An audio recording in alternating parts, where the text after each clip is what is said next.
Yes, nyemere nongere nguhe ikaze kuri Kigali Sport as usual ndacyari yo host Fredizo abangiye kuba nk'udrivinga mu nkuru zimwe na zimwe ziri kugenda zizamuka muri aya masaha by'umwihariko mpereye ku mugabo witwa Casemiro umunya Brazil nyuma y'iminsi soje amasezerano mu kipe ya Manchester United officially byamaze ko bitangazwa ko yabaze kuba umukinnyi mushya wa Inter Miami ahagiye kubafatanya na Lionel Messi muri saison itaha y'imikino abatipe nyuma yo kugundaguranira umupira muri Espagne mu myaka yatambutse umwe muri Barcelona ndi muri ikipe ya Real Madrid ubu nanone bagiye gusa nkaho basengera umugozi imwe ubundi basunikire hamwe nkuko mu minsi isize twagiye tubona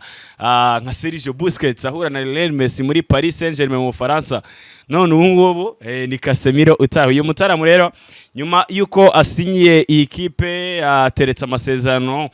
cyangwa se asinya amasezerano mugeze mu kwa gatatu 2029 ibyo bije bikurikira nyuma yuko asoje amasezerano kipe ya Manchester United ubu rero akaba yamaze ko umukinnyi mushya wa Inter Miami magambo yavuze ko umushinga ari wamukuriye kuruta ikindi kintu cyari cyo cyose ariko ko umushinga w'igihe kirambye abatipe nubwo bamaze gusaza imyaka yegeye imbere ntibikuraho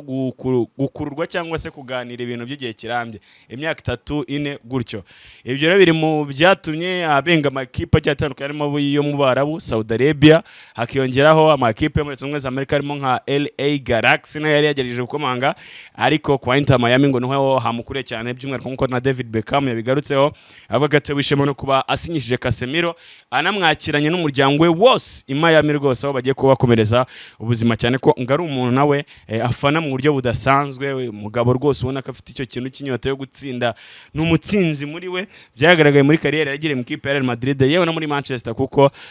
hari udukombe duto yagiye akozaho imitwe y'intoki so i Miami niho hagiye kuba urugo rwe rushya so impamvu rero nemere kuri Casemiro birahita bijyana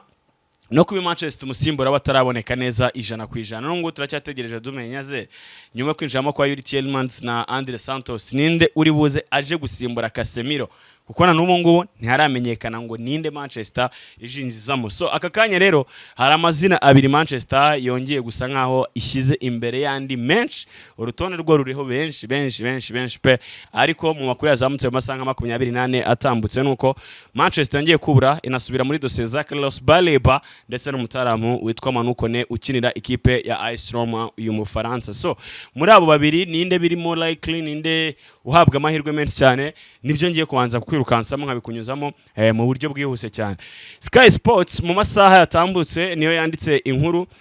ivuga ko Manchester United imaze igihe kirekire long term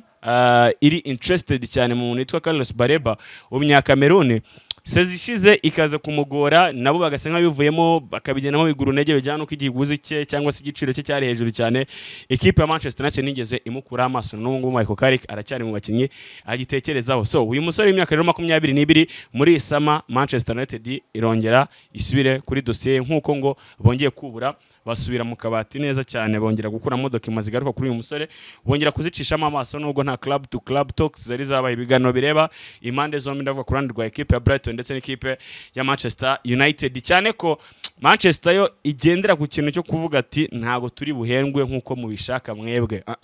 mu bitware gake umukinnyi twebwe hari value tumuha iyo value tumuha niyo turi buze kuza kunegosiyaho pana mwebwe uko mubyifuza cyane ko kandi Carlos Baleba ari mu bakinnyi bari barahenze pe mu myaka yatambutse nk'urugero nka Ineos ubu ngubu ifite hafi 30% muri Manchester United no kureberera ikipe mu bijyanye n'ibikorerwa hariya ku cyatsi mu kibuga hasi bo bavuga ko batazigera bakora ikosa ryo kugura umukinnyi ahenze cyane amafaranga mutanze adahuye n'agaciro k'ibyo atanga by'umwihariko nk'aba Baleba muri Manchester avuga ati okay aba yari wa mukinnyi w'izina ufite value ufite agaciro ko kukaze umukinnyi mukuru nta kabuza bazamutangaho aya mafaranga ariko nanone ku rundi ruhande umukinnyi uri muto mu myaka ugashobora kuba afite impano n'ibindi ariko ntago bapfa kugwereza amafaranga gutyo uwo mukinnyi nadafite iyo value ya nyayo ibi bikaba ibintu byigeze gutangazwa na David Onstein umwe mu ba transfer experts bakomeye cyane agaruka ku mpamvu Manchester United itasinyishije Carlos Baleba aravuga ati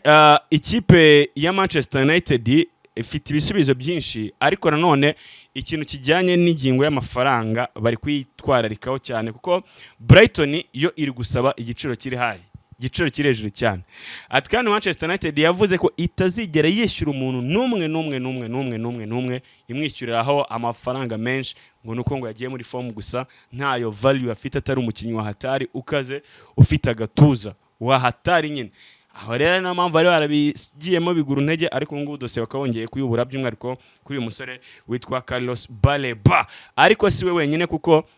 na Kone ukina ikipe ya AS Roma nawe Manchester United muri nkuko andi makipe menshi nayo amuri hariko Manchester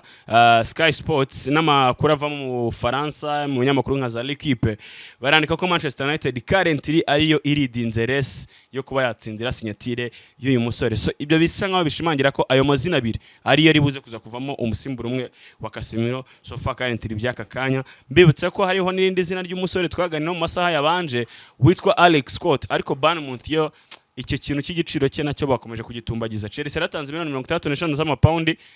Umwanzuro yanga kandi Manchester noneho nta nubwo iri tayari gutanga nkayo ngo Chelsea yari yatanze. Aho rero bivuga ko uyu mwana witwa Alex Scott Manchester ishobora nayo kubiri kubigendamo biguru ntege nubwo nabwiye ko bafite iturufu bo bakoresha ko bafite mushiki we badahuje umubyeyi ukinira ikipe Manchester United yabaye n'abategarugori bashaka kuzamukoresha mu buryo bwo kuvuga ati twakumve ka Alex Scott akaza ariko Umwanzuro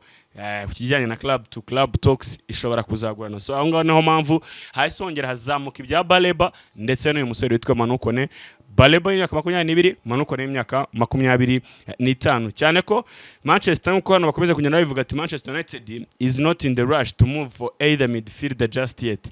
Nta gitutu nta pressure ifite yo kuba yakirukanyira gusinyisha umwe muri aba babiri byo kuvuga ati nitutanamubona turaba duhombye cyane. Oya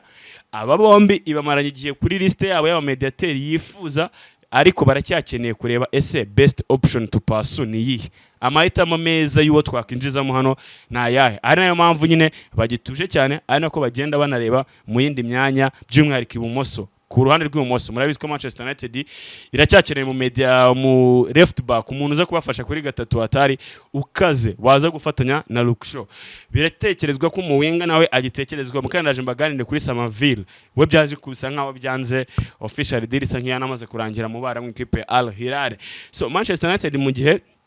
iri bufakasinga kuri iyo myanya yindi igenda yashakira ibisubizo ariko no hagati mu kibuga by'umwihariko ku mukaseri aho babiri yacyabatekerezaho hakiyongeraho na Alex Scott uretse ko we nkuko rembigarutseho ikipe ya Bournemouth isa nkiyakomeje kugenda igorana cyane. So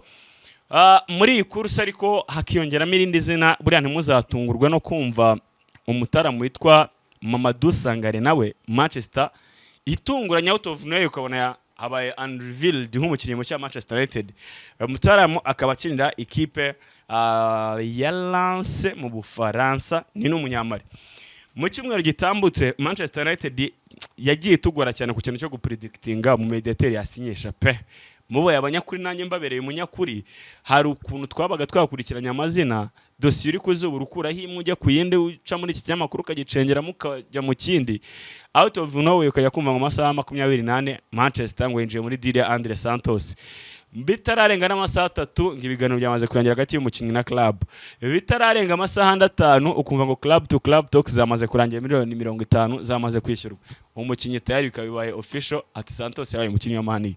Bagiye babikora mu buryo buri unpredictable. Same ibyo niko nabyanagenze kuri Yuri Tielemans wakiniraga ikipe ya Aston Villa. Ewana mu gihe gito gishoboka diri birarangiye. So iki cyumweru gitambutse n'ibindi wenda bikeka tubari nk'ukwezi Manchester itweretse ko iri unpredictable. Biragoye gupfa kuyivumbura ku kintu cyangwa se kumenya ikintu wari gutekereza by'umwaka ku mukinnyi bashobora kuba basinyisha. So aka kanya top preference cyangwa se amahitamo abiri ku mukaseri ku musimbura Casemiro ni Baleba hakaniyongeraho umusore witwa Kone. Ariko ko bari abahari ari babiri Manchester bikavuga ko nta rush irimo yo gupassinga imwe muri izo deal irabitwara gake igari n'ama club yabo nibagira bumvikanira good nibyanga babyihorere ni nako kanwa dushyiramo karumo kuko bati mwisanze mwatunguwe ukabona umuntu witwa nka Sangare wa Lens niwe wisanze asinyishijwe na Manchester United cyane ko iki gitipe nacyo ni igikaseri cyatari gikomeye kandi si ubwa mbere Manchester ikivuzweho cyane kuko nawe aracyari muto mu myaka afite 24 none we nanabonye afite ibintu byinshi ahuriyeho n'umutaramu witwa Carlos Baleba bombi bakoresha akaguru k'ibumoso. Icya kabiri uburyo imibiri yabo yubakitse nyine n'abana ba Afrika n'abanyafrika kabisa baratamiye bari hari imyumbati myinshi, ibintu by'imbwija, ibintu by'ibidodo byinshi cyane, bombi bakaraze kimwe. Ndavuga mu Sangare ndetse na Carlos Baleba. Ikindi uburyo bugariramo defensive traits zabo zirajya guhura neza cyane, uburyo baganya amadueli haba mu kirere haba hasi haba mu buryo ba connectinga n'abakinnyi bagenzi babo, byerekana ko hari ako kantu kari semblance iri hagati y'aya maprofil abiri, Sangare na Carlos Baleba. Ikindi kintu ni abasore bari moderne cyane mu buryo bw'imikinire yabo, bafite imyuka, barirukanka, bakora nk'utumashini hakurya hakuno, ewana hose ubakenemo service baraziguhereza. Ikintu Baleba arusha Sangare ni experience ya Premier League yonyine, nk'umuntu umaze imyaka 2-3 gutyo muri Brighton, ako kantu konyine niko kiturufu afite kuri mutana mwitwa Sangare. Naho kubijyanye n'impano barajya gusa nkaho bahura cyane, bivuze ko Sangare ashobora kuba stepping up career ye, akabaza muri Manchester, akaba yanamahita mu meza of course kuri Manchester United. Ari amavizina rye risese ko mwango akatuga ati Manchester muri wa mujye wo kwirindwa guhendwa ku isoko, ikareka abo batonari ba Elliot Anderson, igatungurana ikinyizamo Yuri, igatungurana ikinyizamo Santos, nakishobora gutungura na by'umwariko kuri izina ryitwa Sangare, nubwo imbere hakiri Baleba ndetse n'umutaramu witwa Kone. So abana rero bombi kadutegereze turebe ngo amahitamo ya Michael Carrick, amahitamo ya Ineos, amahitamo ya Jason Wilcox ameza akwiriye Manchester na yahe, nkuko bari kubitwereka muri iyi minsi. Ikintu cyitwa guhendwa bari kukigengeseraho cyane, bari kwitwararika pe. Ariko by'umwariko kuri abana babiri nanjye mu mboni zanjye sasa, uwitwa Sangare n'uwitwa Baleba mushakira aho ngaho. Kone ashobora gutungurana nanabonye n'amakipe menshi n'abamushaka pe, ariko hano muri bano babiri kumwe ni 22, ndavuga Baleba, Sangare akaba 24, hanyuma Kone akaba 25, ariko aba babiri Sangare n'uwitwa Baleba mubiteho cyane pe. Abasore bafite buri utuntu tubiri ngenda bashima naje nk'umuntu wabagerageje kubakurikirana by'umwariko, uwitwa Sangare muri Afcon naramukurikiranye, ari muri Mali, mediane yabo yari ikomeye cyane, nubwo bitaje kubagendekera neza, ari kumwe n'igitipe cyitwa Ugiye gitina Al Ahly, nubwo bamaze gutandukana. Avuga Al Ahly yo muri Afrika, n'aka gasore kwitwa Sangare ka Lance, n'undi mutipe umwe izina ntago riri kuza neza cyane, ariko ukina nawe mu Bufaransa gutyo, nawe umuhanga cyane hagati mu kibuga. Ibaza ko sometimes ari igihe uyu mutipe Yves Bissouma atandukanye na Tottenham Hotspur, nawe yisanga gatakoreshejwe kubera iyo mediane yabo bapeti babiri, kongeraho Ugiye wa Al Ahly. N'umujama wari ufite impano, winjiye mu gikombe cya Afrika yitezwemo byinshi, banamushyize amaso aba scouts menshi, navuga ati iyi mpano muyikurikirane pe. Alats bazishyizeho, ariko Mali ntibyaje kuza kwigendera neza mu gikombe cya Afrika. So bakavuga bati kuri aba tipe bombi babiri, by'umwariko kuri Sangare na Baleba, ibyo bahuriyeho nagiye ngarukaho, hari ibindi bigenda byongera mu buryo bagenda baganya amadueli, uburyo bakoresha ibirenge byabo ariko basa nk'abaviza imbere cyane, imipira yabo ijya imbere kuruta uko izi nyuma, ukuntu bashiridinga iyo defense bakayibera urukuta. Abo ba Lenioro, abo ba Maguire se wenda hagumye, abo ba Matthias de Ligt, Lisandro Martinez, uwaba wese amuri inyuma hari icyo kizere cy'uko yabatekanye, kuko ibi byana bifite imibiri birirukanka n'ibimashini cyane. Ikindi kintu bazi gutera amataka, anticipation y'umukino barakurikirana cyane, ni abantu baba bari mu mukino bari kuanticipa neza cyane, nta kurangara, binabafasha gutsindira imipira ya kabiri. Nta batlete bo ku rwego hejuru, wakrete yo ku rwego hejuru cyane. Ibyo byose rero bakavuga bati uwitwa Sangare top talent. Hanyuma ikindi kintu kinakomeye gituma aya mazina abiri wenda ngewe nanatekerezaho kuruta gutekereza kuri Kone, unubwo wenda kukana wagafitemo, biravuga ko Manchester United abatipe kuri performance berekanye ikintu cyiza kuri bose, nuko bakiri bato no mu mikino yabo utuntu two kubakosora atari utuntu twinshi cyane, bafite fixable problems duto tutagora Michael Carrick kuba yabatekerezaho. Urugero wenda kakantu kuvuga ati ntayo umwanya ho gatoya, positional lapses, kuba ati wenda nibeshye pass ebyiri ngiye ibumoso gutyo, bijyanye naho wenda Yuri Tielemans yarahagaze, bijyanye naho wenda yakinanye na Kobe Maino yaba yarahagaze, cyangwa se Andre Santos, kaba atakantu ka positioning wenda kabeshye gatari ko nk'umuntu wabaye mu mediateri, ndavuga Michael Carrick umutoza wabo, ako nakantu yabakosora bombi, kuko Baleba gahuranye na Sangare. Akandi kantu n'utu era duto nyine twabakinnyi bakiri bato, wenda kuba yakibeshya iyo pass, gutera iyo takire mu buryo bw'igihunga. nk'umukinnyi ukiri muto kubera iryo shyaka atutwa n'utuntu yagenda bakosora gato ubundi bagahita baba abakinnyi bakuru kuko mu buryo bw'imikino yabo base nk'abakuriye cyangwa se bavukiye gukina muri ya myanya bari natural nyine gifted by'umwihariko ku mwanya wa nimero 6 so izo coachable weaknesses bafite Kariki yabigisubizo cyiza kuzikosora cyangwa se kuzityaza nk'umuntu nawe wabaye umumediateur so kuri Sangare turategereza turebe Baleba Manchester mazigiye kinini ikurikirana ariko issue ikira amafaranga ariko Talahi niba ishidikanyaho kongeraho ni umutaramo witwa Kone we kuri case wenda nayo ndi busorezo nahuze nkurikirana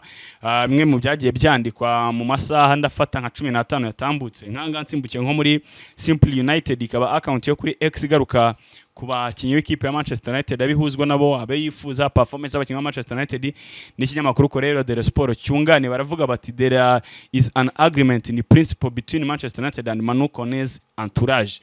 habayeho ubwumvikane hagati ya Manchester United n'abahagarariye Kone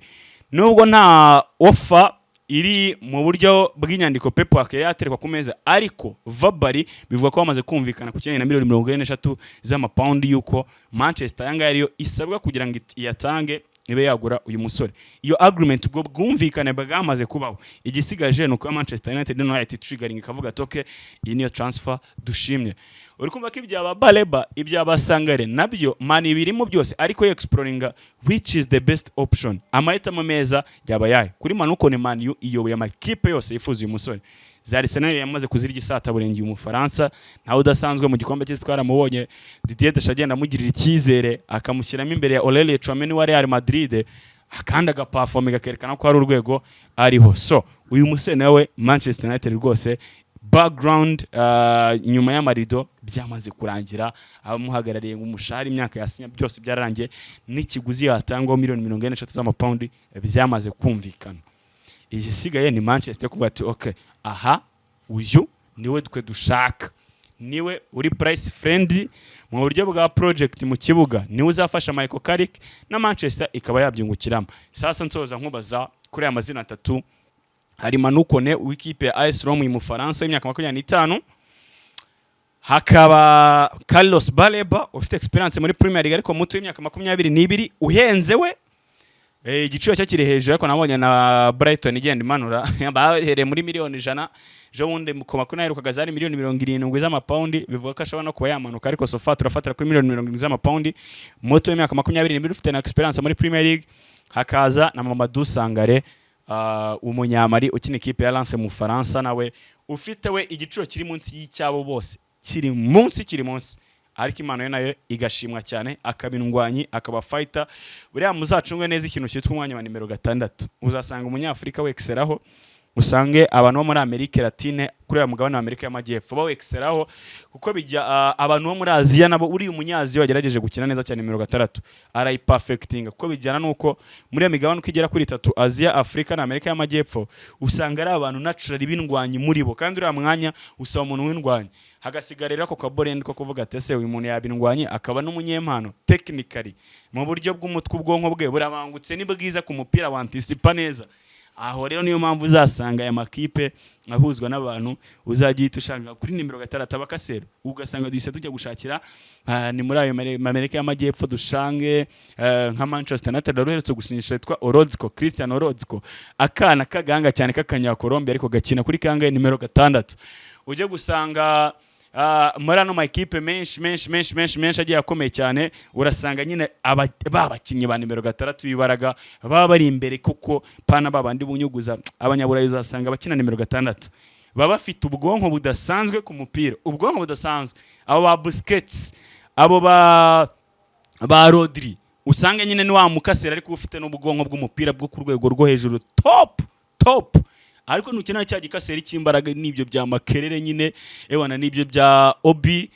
mutara mu kini kipe ya Chelsea niyo yagiye itunga ibi profile nk'ibyo kujye cy'abatoza bakinaga umupira wiganjemo kugarira cyane usange nibyo bya Tchouameni nyine nubwo n'abatari umukaseri typical 100% usanga nyine no Kone no umufaransa ariko wiki w'umwirabura ubona ko nyine abatarama ikintu cyitwa umukaseri shakira Afurika Aziya kuwagerageje kwikamata bo bataro enda nubwo batari kuri top rwo hejuru muri za Paras uzasangamo bitwa ba Daichi Kamada usanga ari utugabo twirungwanye cyane muri za Leeds ndumva ari akitwa Aotanaka gateye ubwoba kakanyaziya kakayapani kabisa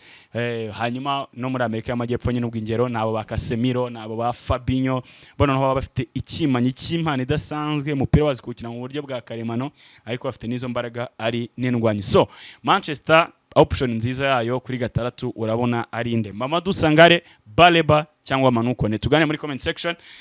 n'urugano ndagena nacishamo amaso hanyuma nagushimira tubanye kugeza kuri uyu munota ushimira wa subscribe inze nawe utarabikora duso kugira ngo nyinshi nkizi navuga inkuru tuba tugenda tuganiraho zitazajya zigucikanye na cyari Fredizo hasta la vista.